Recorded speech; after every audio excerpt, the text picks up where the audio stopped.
খুব প্রিয় একটা মাছ চিংড়ি মাছ। চিংড়ি মাছের বিভিন্ন রকমের হয়, চিংড়ির বিভিন্ন নাম হয়, বিভিন্ন রকমের হয়, কিন্তু এটা ছিল সেদিন গলদা চিংড়ি। তো এই কাজু পোস্ত এই সমস্ত কিছু দিয়ে একটু একটা রেসিপি করেছিলাম, সেই স্বাদ হয়েছিল, সেই মানে একদম দুর্দান্ত স্বাদ হয়েছিল,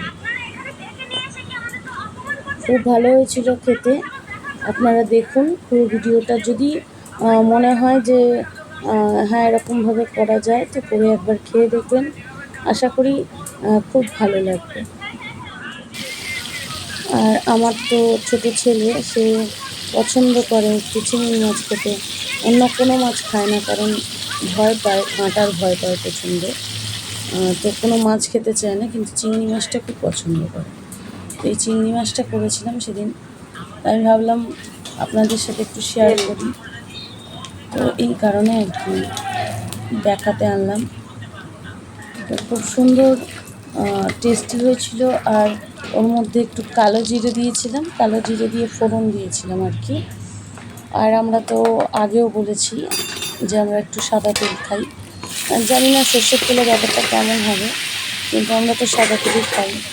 কালো জিরে ফোড়ন দিয়ে আর দিয়েছিলাম টমেটো, আদা রসুন পেঁয়াজ লঙ্কা সব কিছু পেস্ট করে রেখেছিলাম, সেটা পেস্ট দিয়ে দিয়েছিলাম। আর অনেকক্ষণ ধরে বেশ ভালো করে কষে নিয়েছিলাম মশলাটা, কারণ একটু না কষলে কাঁচা একটা কেমন ব্যাপার থেকে যাবে না, সেই জন্য নুন হলুদ কাশ্মীরি মির্চ এসব দিয়েছিলাম, জিরের গুঁড়ো দিয়ে একটু বেশ অনেকক্ষণ ধরে কষিয়ে নিয়ে তার মধ্যে কাজু পোস্ত যে পেস্টটা বানিয়েছিলাম সেটা দিয়ে জল দিয়ে দিয়েছিলাম। তো এইভাবে আর কি করেছি রান্নাটা, দেখুন, আশা করি ভালো লাগবে। খুব সহজ পদ্ধতি, আমি তো বলেই থাকি যে আমার হাতে অনেক সময় থাকে না, খুব তাড়াতাড়ি রান্নাটা করি, তো খুব সহজ পদ্ধতিতে খুব সুন্দর করে রান্নাটা করেছিলাম। আর যারা গরম মশলা খায়, আমরা তো খাই না গরম মশলা, যারা খায় তারা বাটা করে দিলেও লাস্টে একটু গরম মশলা বাটা দিলেও খুব সুন্দর হয় বিষয়টা, কিন্তু আমরা পাঁঠার মাংসতে গরম মশলা দিই না, আমার ঠিক ওটা ভালো লাগে না, তো যার ভালো লাগে সে দিতে পারে, সেটা একরকম।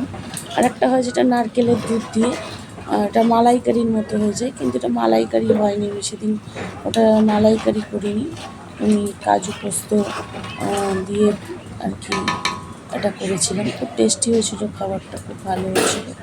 ধন্যবাদ বন্ধুরা।